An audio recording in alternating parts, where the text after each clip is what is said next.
Mpendo unayenitazama na kusalimu katika jina la Yesu Kristo mwana wa Mungu aliye hai. Na leo hii kuna swali ambalo nimeulizwa swali hili mara mingi sana, na ningelipenda kabisa kuweza kulijibu ili kwamba tuweze kufahamu jambo mahali hapo. Wapendwa, swali hili ni je, kwa nini Wakristo wengi wanaishi maisha ya kuhangaika, wanaishi maisha ya shida, wanaishi maisha tu ya kusumbuka kila wakati, na wanaomba, wanakesha, wanafunga, wanafanya ibada tu mbele za Mwenyezi Mungu? Kwa nini wanahangaika? Kwa nini wanasumbuka? Jibu wapendwa, wakati ambapo tunamwabudu Mungu, wakati ambapo tunamtafuta Mungu, kumbuka ya kwamba ibada zetu zinaandamana na sadaka. Mahali hapo ina shida sana, kwa sababu hapo ndio mahali ambapo Wakristo wengi wameadaiwa, wametapeliwa, wamedanganywa na manabii wa uongo, na basi wanaendelea kulia, wakiendelea kupoteza mali yao bila kufuata njia nzuri ya kuweza kufanya ibada zao, haswa sana wakati wa kumtolea Mungu. Wapendwa, Wakristo wengi wanaomtafuta Mungu, utakubaliana na mimi ya kwamba Wakristo si watu watiifu. Wakati nakuja kumwabudu Mungu, kumsifu, kuimba, ni sawa kabisa, hapo nakubaliana na wewe kabisa 100%. Lakini wakati nakuja wakati wa kumtolea Mungu, Wakristo wengi hawajui kumtolea Mungu, ama hawataki, ama ni wachoyo. Na hiyo ni ukweli mtupu. Watu wa dunia wanaenda kwa miungu yao, wanatoa dhabihu katika kumaanisha sana, wakisema toa kafara, toa baba yako afi, toa mama yako afi, toa mtoto wako afi, toa ndugu yako afi. Wataenda kufanya vile, watatii kabisa 100%, ahakikisha kwamba amepata mali. Unaona, mtu ananawiri kwa sababu alitii miungu yake.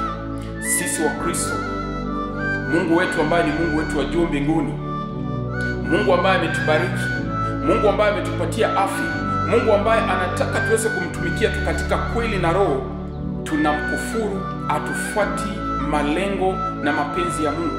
Kumbuka sisi kama Wakristo, maandiko imesema katika kitabu cha Isaya mlango wa 45 mstari wa 3 ya kwamba Mungu atatubariki na hazina, yani na mali, na atatubariki na hazina ya vitu ambavyo vimejificha sirini. Kuna vitu vyetu vimejificha wapendwa, na vitu hivi vinapatikana kwa kumtafuta Mungu hata katika ibada na kukuwa mtiifu katika kutoa.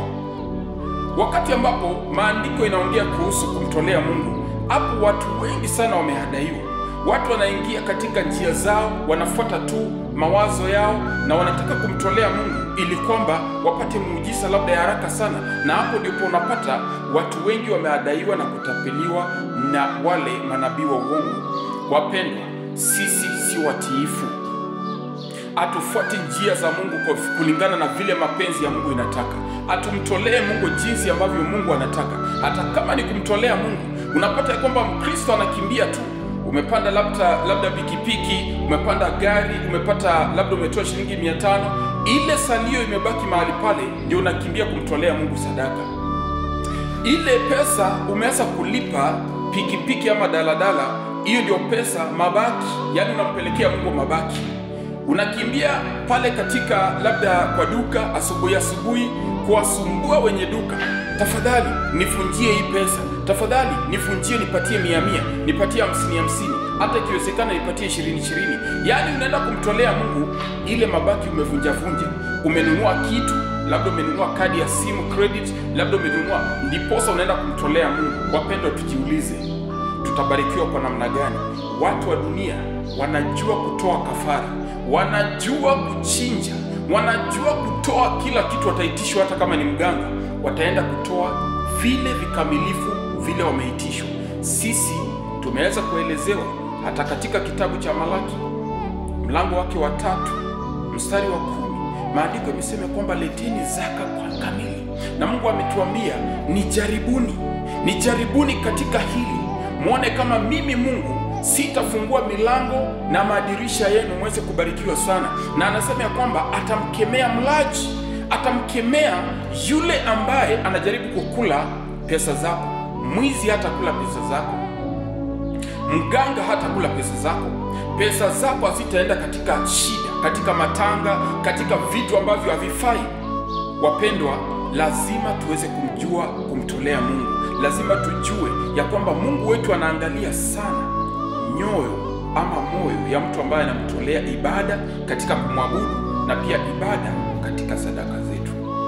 Mungu akubariki sana, na leo hii tujifunze kitu, kwa sababu Mungu wetu anatupenda, anataka kutubariki sana, lakini anatujaribu tu katika sehemu ya kumtolea. Shalom. Naitwa Mtume Yego. Amen.